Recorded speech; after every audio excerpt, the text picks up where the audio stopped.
I just completed my first bodybuilding competition as a mom of 2 years old, and I get asked a lot how. So here I am, I'm going to share with you tips on how to prepare for competition, whether it's bodybuilding, whether it's high rocks, CrossFit, whatever sport you do as a mom. And by the way, if you don't know me, I'm Sabina. I'm pregnancy and postpartum athleticism coach and nutritionist, supporting moms during this most transformative journey of their life and also on their fitness journey. So firstly, let's talk about that dream of competing versus motherhood and if it's actually really possible. And I'm here to prove that it is possible, but it requires completely different kind of preparation. So let me share with you things if you are mom, what to focus on to be in a good position with consideration on your health, well-being, and longevity as an athlete to be successful. So I'm gonna cover 3 main areas that are super important for you to be in the position to even think about being competitive and just not burn out. So first area is foundation. That's the non-negotiable. That's something I'm doing specifically with my mom clients that I'm helping them since pre-pregnancy, during the pregnancy, all the way during the postpartum and beyond. And we're gonna start with the most important thing that many moms and many generic coaches completely neglect and don't understand. And it's the postpartum recovery. And we are talking specifically about core and pelvic floor recovery. This is something that you have to start with. Whether you are 1 day postpartum, 6 weeks postpartum, 6 months postpartum, doesn't matter. There is never too late to start with this foundation, and it's actually super important. So during the postpartum, there is actually no specific timeline when you should be able to do certain things, but there is more like a timeline you should follow in order to start with from really basics and progress through the time. And if I'm saying that you can start really from first day postpartum, it's really true because we are starting with breath work. It really starts with connecting your breath, learning how to breathe, using your core, breathing to your belly, to your chest, really engaging, starting to bring in back that connection because trust me, after giving birth, whether you were active and trained during the pregnancy or not, you most likely won't feel anything. In your core, in your pelvic floor, it will be very hard. But even that's more important to really practice consistently because it really takes a few minutes a day to slowly start building the connection and strength, and then you progress with training. But this is really essential first start that most people don't do because we are not told to. I, for example, when I gave birth, I was told in the hospital to do my Kegels, but I had the resources. I'm a coach. I know what it means. I know what it means pelvic floor contractions. Feeling of postpartum body is very shocking. So imagine most moms don't have these resources and the knowledge. They obviously don't do anything about it because they don't know how important it is. No one explained to them. Then they just go through their 6-week checkup when they are cleared to exercise, which essentially doesn't mean anything to you being ready for exercise. So we want to learn how to use our breath because our breath works in coordination with your pelvic floor, your diaphragm, your core, this whole system that's supporting your body. And that's the system that went through a huge physiological event and stretch during last 8 months, and now it needs your support. So it really starts with breath work and then progressive core exercises as you go, as you progress, as you're recovering and healing. Then what I would suggest, even if you're not struggling with any pelvic floor dysfunction symptoms, I always recommend everyone to see pelvic health physio. This is extremely valuable assessment that will tell you how's your pelvic floor look like, and the therapist will be able to tell you if you have diastasis, if you have some dysfunction, if there is something to work on, give you specific exercises, and also explain you what actually pelvic floor contractions means and how it should feel. Then we're talking about weeks and weeks of really consistent recovery and rehab. So going through the pelvic floor and of course specific exercises, we moving through bodyweight exercises, and then we going to light weights progressively week by week, adding the overall activity, overall volume based on feedback, how your body is feeling.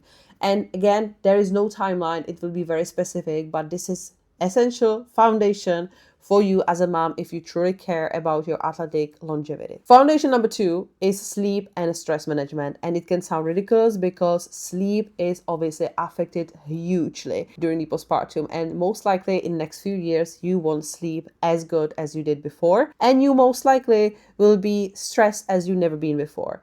And still, it has to be priority. I will never take sleep and stress management for granted since I became mom, because I know how big difference it can make to your whole day. So in terms of sleep, if you're going through some sleep deprivation for days and weeks, there are things you need to focus on and prioritize. You need to make sure you're eating well. You make sure you adjust your training. You need to be able to look on the other areas and how to support your body, because sleep is essential for recovery and hormonal fluctuations. So while yes, it's extremely affected during the postpartum, there are still things we can do to support our sleep, and even just eating a little bit better or not scrolling at night on the phone will definitely help you to improve the quality of the sleep if the quantity is compromised. And in terms of stress, same over here. Don't scroll on the phone and do things that actually help you to calm down your nervous system.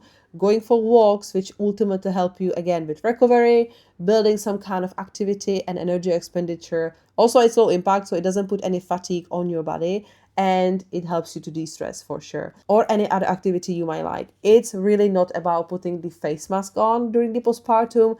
It's really to being present in your body, being able to slow down, to take a deep breath, and really do things that actually help you to calm down. And third part of the foundation is the nutrition. It's always the biggest game changer and the thing that most moms struggling with the most. Most moms under eating, whether it's intentionally or subconsciously, they just don't eat enough. Whether they're trying to lose baby weight or whether just they don't have time, they feel like they don't need to eat. Nutrition is crucial. Again, imagine your body went through major physiological event and is recovering. It needs nutrients, it needs protein, it needs healthy fats, it needs carbs for energy, micronutrients. We really want to make sure we're not just eating enough, we want to make sure eating well. I never let my postpartum moms to do any diet unless they are at least multiple months postpartum and if they are not breastfeeding. If you are breastfeeding, there is no reason why you should be starting calorie deficit, because if your goal is to breastfeed, focus on breastfeeding, focus on eating enough, and mainly focus on eating well. Essentially, what we're doing during the postpartum is that we try to give our bodies as much as we can, support our bodies with nutrition. It's a huge part of the whole recovery, what makes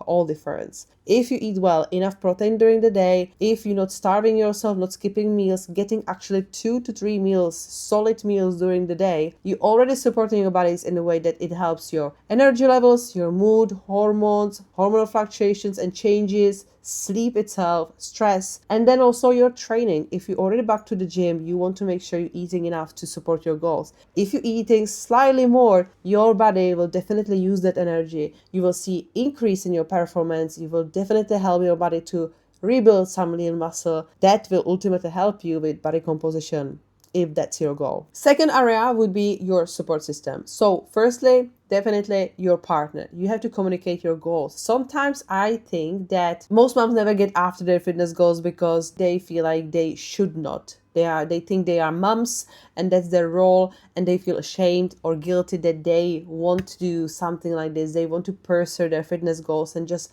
do something that lights them up. So firstly, we have to communicate that with our partner, which is our ultimate supporter that will help us with all things around household responsibilities, and it can be also your family. So in general, having some kind of support that will help you during your time going after some competition prep. We're talking about getting to the gym, have some childcare, have time to meal prep, get your grocery done. All these little things, we need to make sure we have support for this.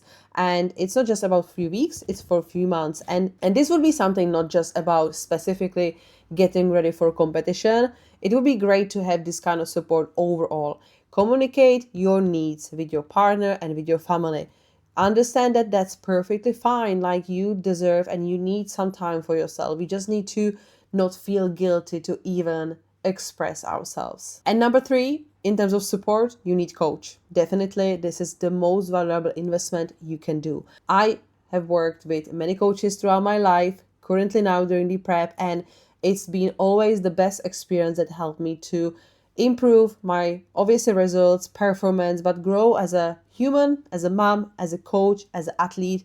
Every coach has something to teach you. So you always have to find someone who will guide you through.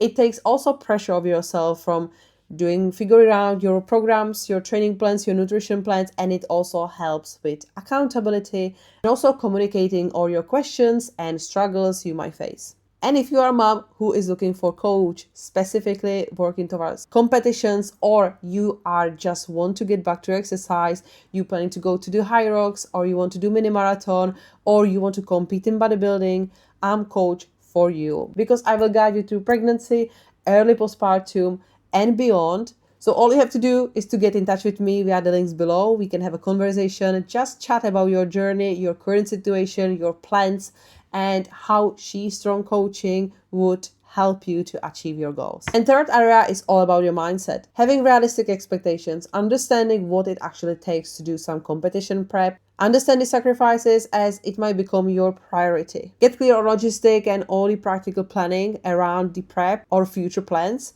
Meal prep strategies, training adaptations, you all need to be clear on what it actually takes and if you're actually in a good place to commit to something like this. Not just in terms of your health, but your life situation as well. Because last thing we want that you competing to prep, it completely takes over your life. You need to be able to separate yourself because yes, you are athlete, you can definitely compete, it's definitely possible, but at the same time we want to make sure we are still moms, we want to be present, we don't want to affect us how we behave, how we act, how we think, how we talk to ourselves in terms of feeling guilty and not having any self-compassion to ourselves. So if you're a mom, you think about competing in any sport, start about thinking this foundation first. If you need support, if you want to talk about it in a little bit more depth, specific to you, you can get in touch with me via the links below. I can't wait to talk to you and support you on your journey.